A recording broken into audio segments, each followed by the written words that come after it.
Galera, esse aqui é um dos lançamentos da semana mais legais que vocês vão ver. Por quê? Vamos lá, eu vou espalhar a palavra de Hellblazer, sim, você do outro lado, que quer começar a ler Constantine, vai encontrar isso nesse programa. A gente vai falar de gibi ruim, isso é sempre legal, porque, pô, não é legal falar que tudo é bom, tudo é perfeito, não, aqui a gente tem senso crítico. E a gente vai cobrar duas editoras, cobrar é uma palavra forte, a gente vai sugerir títulos para duas editoras. Vamos começar então com Decepção, que é Wolverine Vingança, que tá chegando pela Panini. Eu tenho aqui a edição importada via Comics and Signatures. Gente, isso aqui é uma decepção tão grande, mas tão grande. Vamos lá, pensa comigo. Jonathan Hickman se reúne com Greg Capullo. A gente está falando de um roteirista incrível com um desenhista maravilhoso que estava voltando para a Marvel, né? Você sabe que o Capullo fez parte da editora lá nos anos 90 e aqui ele retorna, foi todo um... Lá fora teve toda uma divulgação, né? Olha só, Capullo fazendo Marvel. Gente, é incrível como a coisa deu tão errado. Vamos lá. Originalmente lá fora, o Wolverine Vingança foi uma minissérie em 5 partes que saiu naquele Red Brand. Vocês sabem o que é isso? Aquele selo da Marvel que tem a versão mais adulta, que vai ter um pouco mais de violência, algumas tripas, etc. E ao mesmo tempo tem uma versão para toda a família. O encadernado que a Panini está publicando essa semana, tá? Inclusive já chegou em algumas bancas e livrarias, é a versão para toda a família, tá? Então a versão Red Brand, né, ou seja, a versão violenta, a princípio a gente nunca vai ter no Brasil. Galera, como os caras conseguiram errar num gibi, pô, é o Wolverine, com liberdade para picotar a galera, sabe? Tipo, garra para lá e para cá. E os caras conseguiram fazer um negócio sem graça. E pior, gente, é uma trama de futuro alternativo. Ou seja, tinha liberdade, dava para ser violento.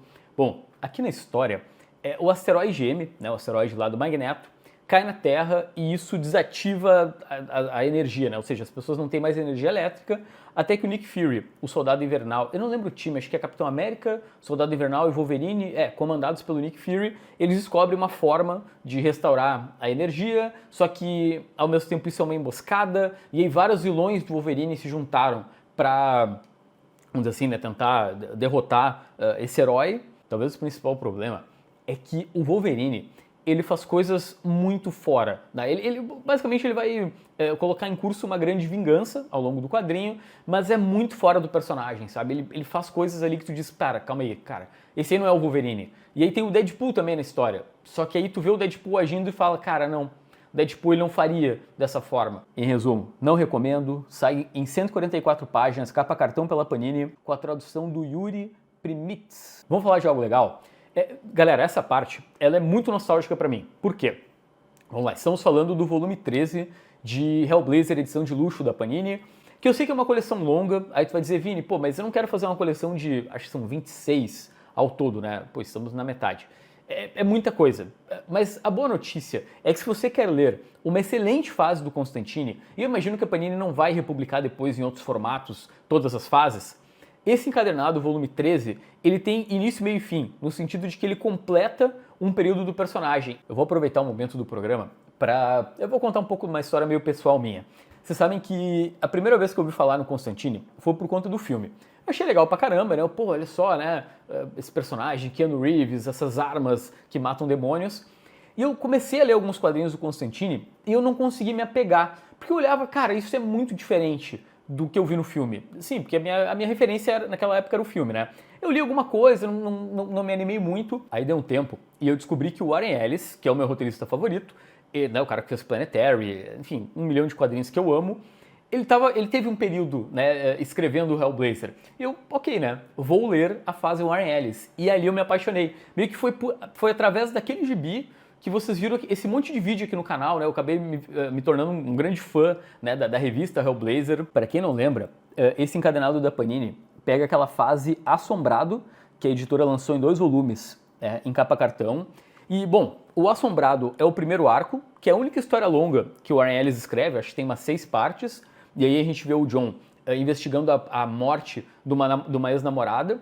Depois, tem várias histórias curtas, que é meio que um padrão do Warren Ellis, né? Ele gosta de fazer histórias curtas com finais impactantes. E, gente, pô, os desenhistas, cara, tem Phil Jimenez, Marcelo Fruzin, Tim Bradstreet, cara, tem gente muito boa, né? A série mais longa é do John Higgins. E, olha só, esse encadernado, ele tem uma história chamada Shoot, do John, né? Que é basicamente o Atire. Vamos lá, rápida aula de história aqui. Nos anos 90, O Warren Ellis, então, estava no final dos anos 90, né? Ele estava escrevendo a revista Hellblazer e ele produziu uma história sobre atentados em escolas nos Estados Unidos. E aí, quando esse gibi estava prestes a ser publicado nos Estados Unidos, aconteceu aquele massacre de Columbine e a DC falou, tá, não vamos poder lançar esse gibi porque ele é muito pesado, né? Ele envolve o John numa investigação, né, relacionada a esses atentados em escolas.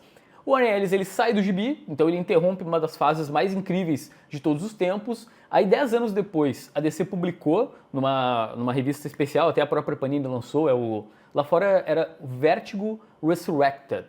Gente, essa história, tá? É um clássico do Constantine. É muito, muito boa. O Assombrado também. Se tu pesquisar os melhores gibis do Hellblazer de todos os tempos, várias listas vão colocar o Assombrado. Então, cara, quer começar a ler Constantine? Beleza, pega esse encadernado, volume 13, tem início, meio e fim.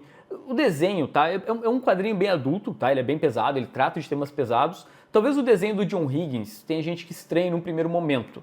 Eu gosto, tá? Eu acho que é um gosto que se adquire. Essa é a versão em capa cartão, mas essa nova edição da Panini tem 336 páginas, é em capa dura e a tradução é do Érico Assis, do Guilherme Braga e do Fabiano Denardim. Vamos falar de Something's Killing the Children. Gente, essa semana a Devir está publicando Books of Slaughter, que na prática é um compilado da Devir de one-shots que saíram lá fora. Tá, vou pegar os nomes aqui para facilitar a minha vida. São 3. É o Book of Slaughter, o Book of Butcher e o Book of Cutter. Tá? Essas 3 publicações, elas estão reunidas então nesse encadernado.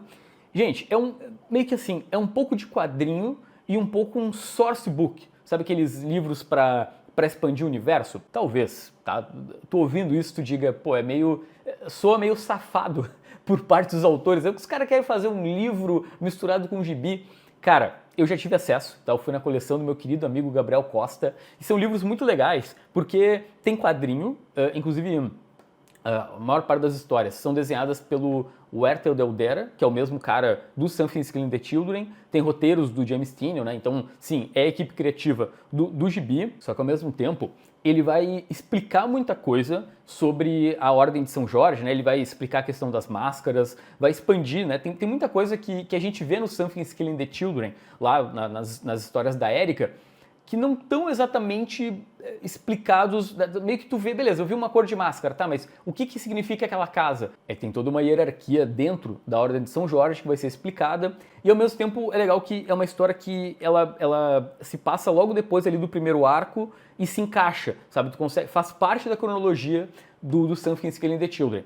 Porém, o que eu quero muito que a Devir publique, eu vou ter que dar uma lida aqui, tem o House of Slaughter, que é outro spin-off, e aí é 100% quadrinho, né? Não tem essa questão de ser um source book, e isso seria também bem legal que a Devir trouxesse. Pois então, Books of Slaughter tem 176 páginas e a tradução é da Giovanna Bomentri. Tá, agora falando de lançamento gringo, vamos começar com Demolidor, Um Dia Frio no Inferno. Então a gente supõe, né? Pode ser também Um Dia Gelado no Inferno, Demolidor Inferno no Inverno. Tem muitas traduções para esse nome, mas é um alô Panini, porque, gente, esse gibi, tá? Ele saiu recentemente na Panini Espanha, Itália e França. E eu tenho certeza que a Panini vai trazer pro Brasil, né? Mas é legal dar uma incentivada, assim, pô, galera, olha só, isso é legal. Eu tenho aqui a minissérie completa, ela saiu em 3 edições, com um pouco mais de páginas, né? Originalmente lá fora. Aqui, ó, são as 3 capas. Essa capa eu já usei várias vezes lá nas thumbs do vídeo, né? Eu já comentei no canal esse quadrinho. Vocês devem estar sabendo que o Demolidor, ele... gente, ele não tá vivendo tempos muito bons, não. Nossa, a fase atual tá no segundo volume no Brasil. Acho que são 4 ou 5 para fechar. Tá um horror, é muito ruim. Tipo assim, é um negócio que eu leio, eu fico com raiva, porque eu realmente gosto muito do Demolidor. E eu lembro que enquanto eu tava lendo essa fase ruim que tá sendo no Brasil, pô, apareceu essa minissérie, né, o Cold Day in Hell. E, gente, é o melhor quadrinho do Demolidor em muito tempo. Estamos falando de uma minissérie que saiu junto com a série do Disney Plus no ano passado. Roteiro é do Charlie Soule, que é um belo de um roteirista, né? Fez uma bela fase no Demolidor. E os desenhos são do Steve McNiven. Gente, é o Cavaleiro das Trevas do Matt Murdock. É basicamente essa a ideia. A gente está no futuro, numa Nova York, em que o Matt agora, ele é padre e ele não tem poderes. Cara, o mundo foi pro caramba, tá tudo ruim, pessoas estão passando fome, a cidade está destruída, meio que parece que tá tudo muito sujo. E aí alguma coisa acontece, que eu não vou falar aqui, que ele acaba tendo que voltar ao seu Demolidor. Gente, é muito bom, tá? É muito bom mesmo. O desenho do McNiven é uma grande homenagem ao Frank Miller, né? Claramente, dá pra ver que... E é legal que, ao mesmo tempo que é uma homenagem a um roteirista famoso, ele dá uma cara pro quadrinho de gibi indie, sabe? Não é aquele gibi de linha dos Estados Unidos, com aquele... Pô, vamos ser sinceros, né, gente? Parece que metade dos desenhistas da Marvel desenha igual, sabe? Não tem um desenho diferente, é tudo meio genérico. Na verdade, a grande inspiração do McNiven é Electra Vive, né? Acho que vocês devem ter percebido ali pelas páginas. E vamos ser sinceros aqui, né? É um quadrinho difícil de imitar, vamos dizer assim, porque, cara, são muitos quadros por página e o McNiven, ele não economiza no tempo. É um gibi violento, então a gente vê o futuro de vários personagens, cara, o futuro do Justiceiro, tá? Nesse mundo apocalíptico. Tem o Capitão América também participa. Eu não vou dar muito detalhe, tá? Mas, cara, tem lutas antológicas, assim, do Demolidor, e ele tá idoso, então meio que não tá muito fácil pra ele agir como super-herói. Panini, vamos lá, vamos adiantar esse lançamento que o mundo precisa, né? O Brasil precisa de gibi bom do Demolidor. Agora a gente vai falar de um quadrinho que ainda nos lançamentos gringos, que em geral a gente não falaria dele, porque... Então, não que a gente não respeite o Homem de Ferro, mas, não sei, não parece ser algo assim que, uou, preciso ler isso quanto antes. Mas o que a gente reparou? Então, essa semana está saindo uma nova série do Homem de Ferro lá fora. O destaque legal é que o roteiro é do Joshua Williamson, que é um cara aí que encabeçou essa nova fase da DC. Então, joinha, a Marvel foi lá e contratou um cara muito bom. Porém, gente, se tu pegar aí os últimos 20 anos de Homem de Ferro, vocês acreditam que a Marvel teve 10 séries do personagem? Vocês têm noção o que é? Meio que a cada 2 anos eles precisaram reiniciar a numeração da revista e, pô, se está reiniciando a numeração, geralmente é porque não está vendendo tão bem. Todo mundo deve ter acompanhado, né, o fenômeno que foi o Homem de Ferro, porque ele era um personagem que... Ele até tinha histórias boas nos quadrinhos, né? Existiam uns 5 fãs do Homem de Ferro. Só que depois do cinema, né, Robert Downey Jr., o planeta inteiro passou a conhecer esse super-herói. Mas é engraçado isso, né, porque parece que mesmo com a popularidade dos filmes, a Marvel não conseguia fazer as pessoas se interessarem pelo Homem de Ferro. Na verdade, tá, a fase mais legal, se a gente for parar para pensar assim, nos últimos anos, é a do Matt Fraction com Salvador La Roca entre 2008 e 2012. Ou seja, tem muito tempo que o Homem... Pô, essa fase também até ganhou Eisner, assim, uma fase maravilhosa, muito, muito legal. Como eu falei, então, temos Joshua Williamson escrevendo, a Carmen Carneiro desenhando e, cara, o roteiro, ele envolve um plano de contingência do Tony Stark pro caso de roubarem a tecnologia dele. Tipo, sério, roubo de tecnologia com o Homem de Ferro. De novo! Vamos para um lançamento curioso? Galera, para terminar os quadrinhos gringos, tem um gibi brasileiro saindo na França, exatamente, na verdade ele saiu exatamente ontem, ou seja, é um quadrinho feito por um brasileiro, né, um quadrinho brasileiro que se passa no Brasil, sendo publicado na França no dia do quadrinho nacional. Que momento! Estamos falando aqui de Eldorado, novo trabalho de Marcelo Quintanilha, que, bom, a trama é sobre 2 irmãos em Duque de Caxias, no Rio de Janeiro, nos anos 50. É o Elcio e o Luiz Alberto, né? A família deles vive modestamente, mas com dignidade, graças à mercearia da família, só que aparentemente isso não é o suficiente, e eles sonham em ter um destino maior. Então, um vai para o lado do crime e o outro tem um grande sonho de ser jogador de futebol profissional. Lá fora, essa obra é vendida como um quadrinho policial nervoso e cheio de reviravoltas. Estamos falando aqui de mais uma história, onde o Marcelo Quintanilha se inspira na história do próprio pai, né, que foi jogador de futebol profissional.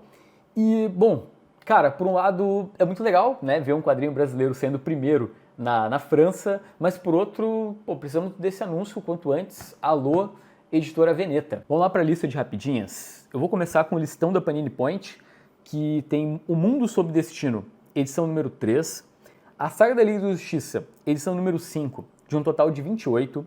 Tem Batman, O Mundo, que está sendo reimpresso, com capa do Pedro Mauro. Coleção Clássica Marvel, Quarteto Fantástico, edição número 15. Tem Espetacular Homem-Aranha 3, né, que é a nova mensal do personagem. Fabulosos X-Men 5 e 6, são 2 edições dessa revista mensal. Tem Respawn Volume 3, que é uma série que eu tô achando bem legal, que eu não li o terceiro ainda, mas tá bem bacana. Super-Heróis Marvel, Torneio dos Campeões, olha aí, gibi clássico. Aí tem Tripla Hélice, por John Byrne, da Hyperion. E, ao mesmo tempo, a editora do meu querido amigo Levi Trindade publica essa semana Usagi Yojimbo, volume 7, do Stan Sakai. A Zarabatana lança A Parte Extraordinária, volume 2. Da HQueria tem A Metamorfose, que é uma adaptação do Frank Kafka. A Alta Geek publica O Golem da Califórnia, que é uma história de vários autores, e aí junta caras como Bill Sienkiewicz, Jay Lee, Paul Pope, entre outros. Vamos para as rapidinhas gringas? Gente, olha só. A Delcourt, uma das editoras mais importantes lá da França, está completando na semana que vem 40 anos de existência e os caras tiveram uma ideia muito legal. Eles vão reimprimir vários quadrinhos que foram muito importantes na trajetória da editora. Tem Vagabond, Um Oceano de Amor, Como Antigamente, cara, só gibi incrível. Nas Índias Selvagens, esse eu ainda não li. E aí, para terminar, tem A Odisseia de Hakim. Para terminar esse programa, vamos lá para um chupa Estados Unidos, porque exatamente essa semana a Yen Press está lançando Battle Royale lá fora, numa edição de luxo, igual à versão que o Pipoca publicou por aqui. Que momento. Tá entregue, ó. Como eu prometi no começo do vídeo, ó, temos um baita programinha aí para animar o teu sábado ou o teu domingo aí, dependendo de quando tu tá assistindo. Gente, para quem ficou até o final, além de clicar no like, eu vou te fazer um pedido. Comenta aí, ó, queremos Demolidor, pra gente fazer um movimento pra Panini trazer de uma vez Demolidor, né, um dia frio no inferno.